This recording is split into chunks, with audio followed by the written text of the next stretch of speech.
Welcome to Ariane Talks. This is episode 2. In this episode, I'm going to talk about the core belief that I'm not good enough. Now, this is something that we all carry with us. It has a lot to do with the way that society has brought us up and our life experiences. Now, before I get into it, I would like to mention that I do have an online course that I'm working on currently at the moment, or if you listen to this podcast after it's live, it'll be live. The actual course itself is called Heal Your Trauma. In this course, I give you a lot of the tools that you need to be able to learn why you feel the way you do, what's actually happening in your body, what you can do in order to learn how to heal.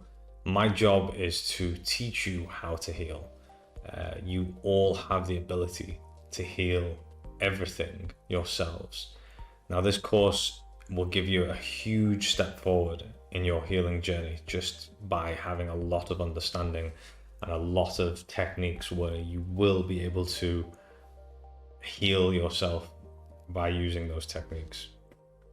So, to get back to the episode, the I'm not good enough wound that we carry. Now, the reason why I chose to do this in this episode is because this is what I'm actually in the middle of right now in my own journey, the I'm not good enough wound. Now, it's one thing to consciously know that we are good enough, but the feelings that we get for I'm not good enough aren't coming from the conscious side. It's all happening in the subconscious, essentially. Now, what happens is we're born and we are socialized. By that, what I mean is that we are brought up by a specific set of rules, in a way that everyone in the society where we are is brought up, whether that's in the UK or in the Middle East or Asia. There are things that we tend to do around the world as humans. Now, one of those things are that we're conditioned into learning that we have to be more than we are to get acceptance from our caregivers. Now, there will be a lot of the times that I talk about our experiences and what happens, I do mention our caregivers. I'm never ever trying to place blame on anyone here. Everything that we've been through, and maybe it might be a result of how we were raised and how we were brought up in certain ways.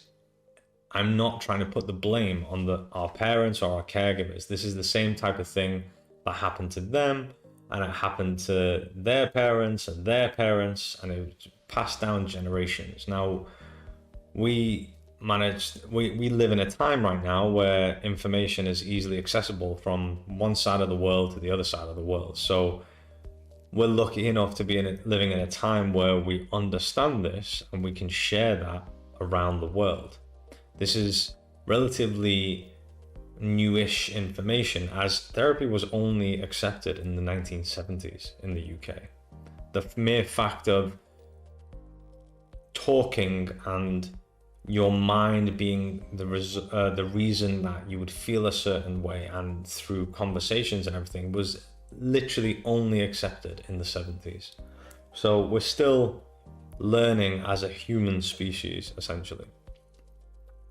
So to go back to what I was saying, we're conditioned, we're brought up in a certain way. Now, I'm going to talk a lot regards to the Western way of bringing someone up, but this can definitely be related to, like I said, if you were brought up in the Middle East, Australia, Asia, and that's basically when we're born, we're babies and there's no expectation.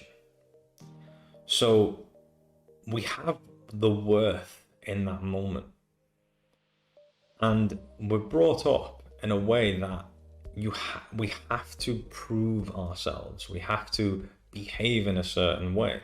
In the 1600s, we introduced the social control technique, which was the good behavior reward, bad behavior punishment.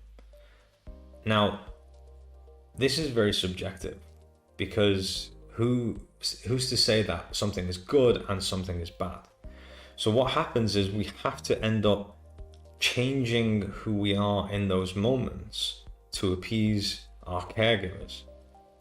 Now, I've talked about this many times, so I don't want to kind of repeat what I'm saying, but basically our caregivers are the gods of our reality.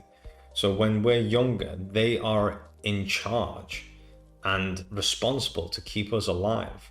And we don't have the ability to keep ourselves alive on our own. So in order to survive and in order to get the thing that we crave for, which is love and connection, we change, and we change ourselves in these experiences to conform with what is expected of us.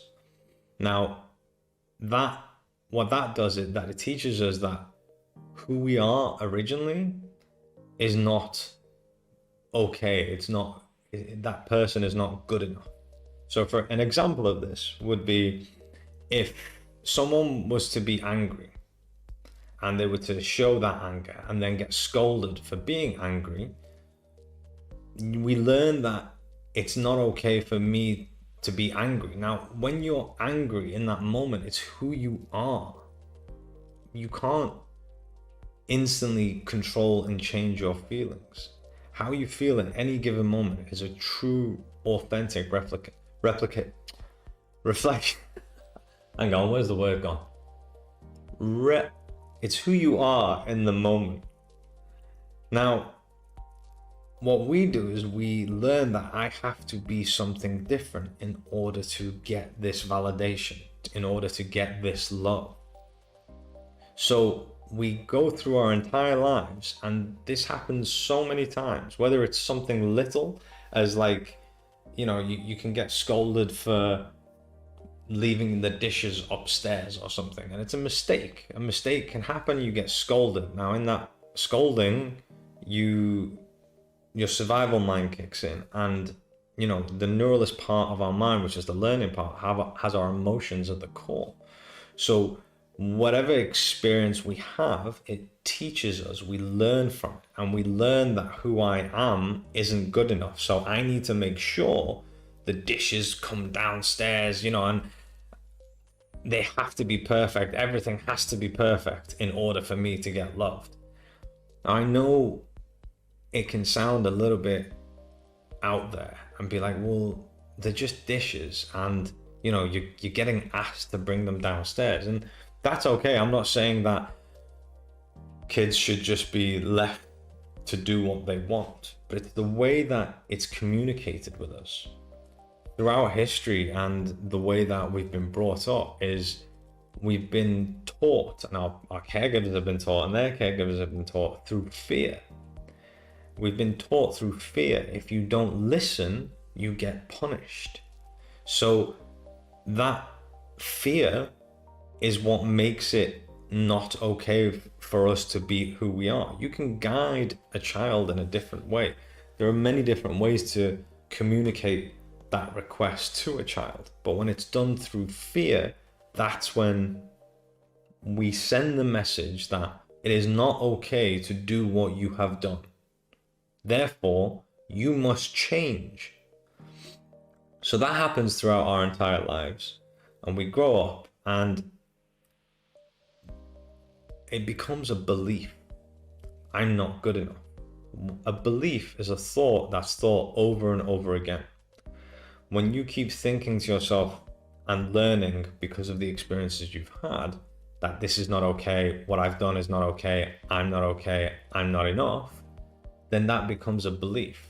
Now, that's just one part of it. Another part of it is we go through the education system or anything that we're trying to achieve. And again, the old way of kind of trying to make us improve is done through not necessarily fear, but it's done through pointing out where we could have improved. So let's say, for example, if a child has 10 subjects in school, and they have GCSEs or results for those 10 subjects, and 8 of those subjects are really, really good results, and 2 of them are not so good results. What tends to happen is the caregivers or parents would concentrate on the two, or at least mention them more than the other ones, to say, well, you could have done better here, you could have done this one better, why didn't you get really good grades on this one? We practiced this, why did you do this? And it kind of really, in that overall experience, it negates the 8 positive ones. Now what's communicated to us in that moment is, I really tried. Like I tried my hardest. I was revising, I did this, I did that, and this is the best result that I got. But because our caregivers are pointing out the parts where we would have essentially failed, we're getting that message that this is not enough. Like, I am not enough. What I can achieve is not enough.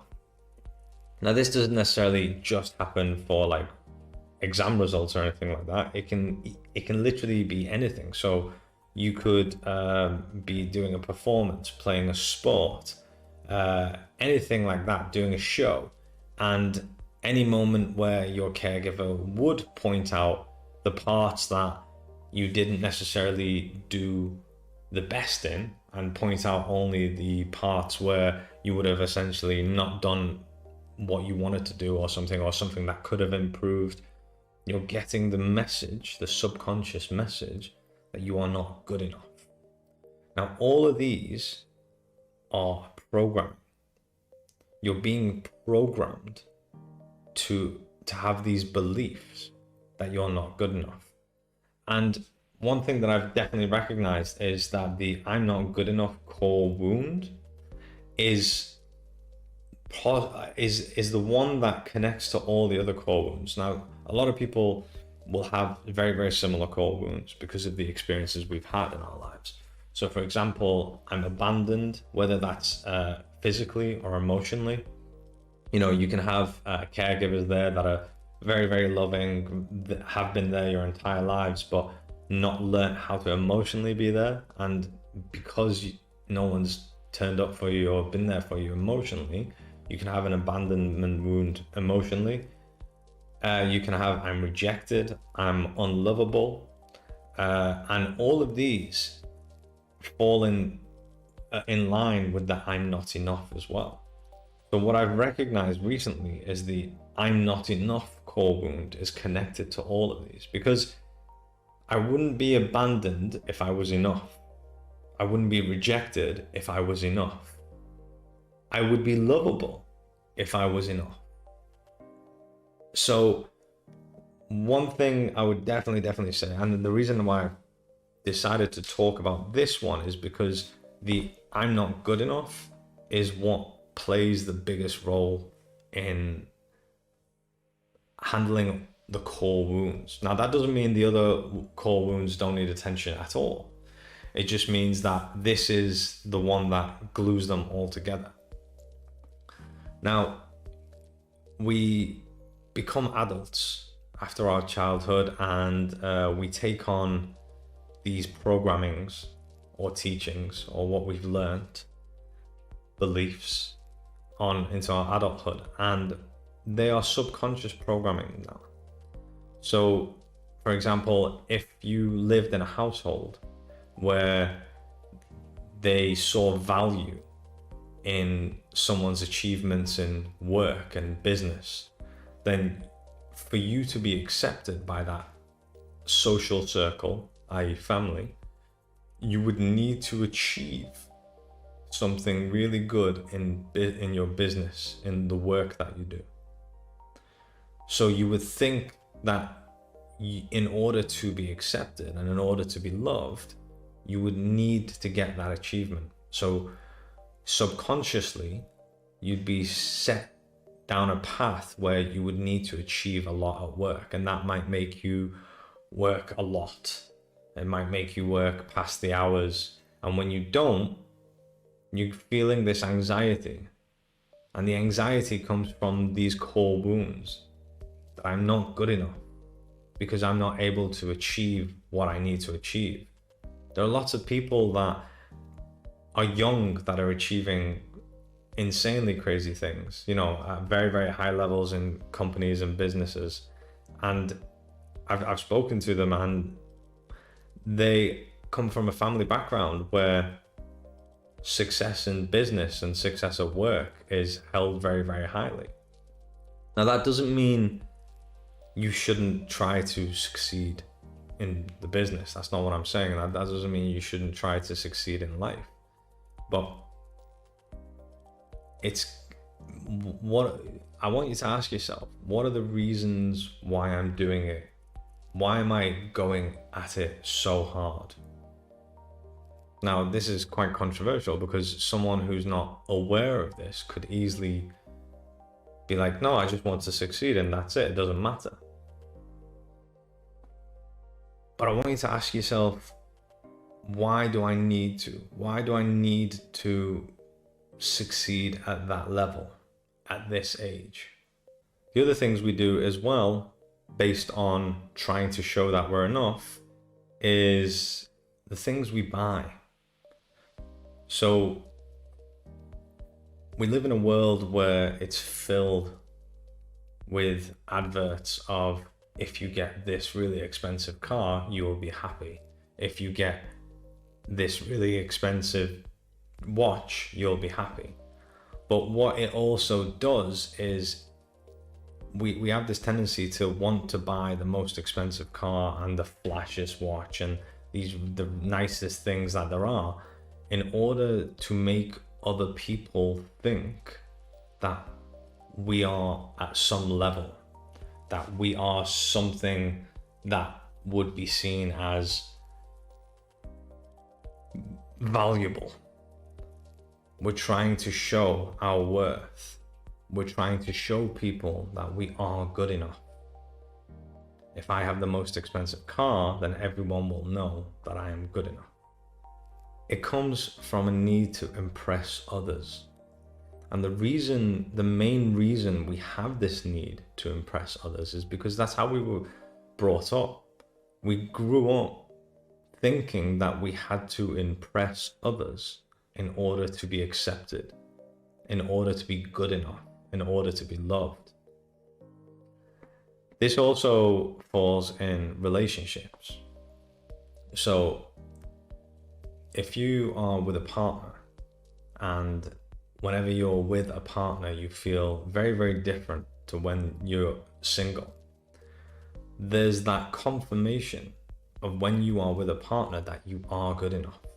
And by simply being with that partner, it satisfies your core wound of I am good enough. And it can also satisfy your core wound of I'm abandoned, or I'm rejected, I'm unlovable. Because being with a partner, you are enough, you're not abandoned, you're not rejected, and you are lovable. Now, it doesn't mean that being with a partner, it doesn't mean that you're healed from this. It just means that these core wounds are being satisfied, but they're being satisfied externally. So what tends to happen is, if that relationship was to break up or end, all of those triggers and all of those wounds would play up again. They fire up again. Now, this is what I learned that actually happened to me. I realized that when me and my partner broke up, I was feeling really, it went from feeling kind of bad to just astronomically bad. And I couldn't understand why. It was because when we broke up, all of these core wounds that hadn't been healed were triggered again. And once I recognized that, I was able to deal with them. I was able to handle them. I've been working towards reintegrating all of those aspects of myself that have created these core wounds. And the difference that I felt is insane. You go through life thinking that you just feel bad, and it's completely out of your control. But what's actually happening is the reason you feel the way you do is because of what's being triggered inside of you. Your feelings are your body's way of communicating with you. Your body communicates with you in different ways. For example, if you were to get a needle and stick it in your finger, you would feel pain and you'd be like, ah.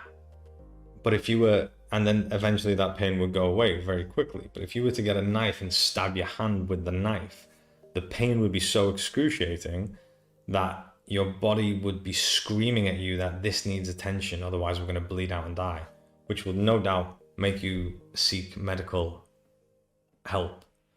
Now, pain is a way our body communicates with us. Emotions and feelings are another way the body communicates with us. So when in that situation, when I broke up with my partner and I felt the way I did, it was because my body was communicating with me that there are aspects of myself that I need to heal, that I need to reintegrate. But we grow up thinking that that's just how we feel. It's not. It's really, really not. And once you resolve these aspects of yourself, once you heal these aspects of yourself, these core wounds of I'm not good enough, I'm not lovable, I'm rejected, they all go. You need to become the new version of yourself. Become a version of yourself that doesn't have this belief that I'm not good enough. Because you are good enough. You are good enough just for being alive. And that was the case when you were a baby. When you were a baby and you were born, you were just alive. You weren't doing anything. You didn't have to achieve anything. You didn't have to change yourself. And you were good enough. It's just you've been put through a system of conditioning and teaching where it's made you think that you need to change yourself in order to be accepted and loved. And you don't. You don't need to change yourself. You are good enough for who you are. We have these beliefs because of the program we've been given.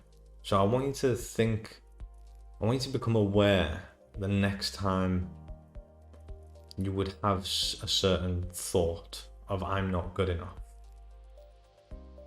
And usually what happens is something will happen, an experience, whether someone does something to us or whether we see something on social media, on the TV, something will happen, someone might say something and we'll get these feelings.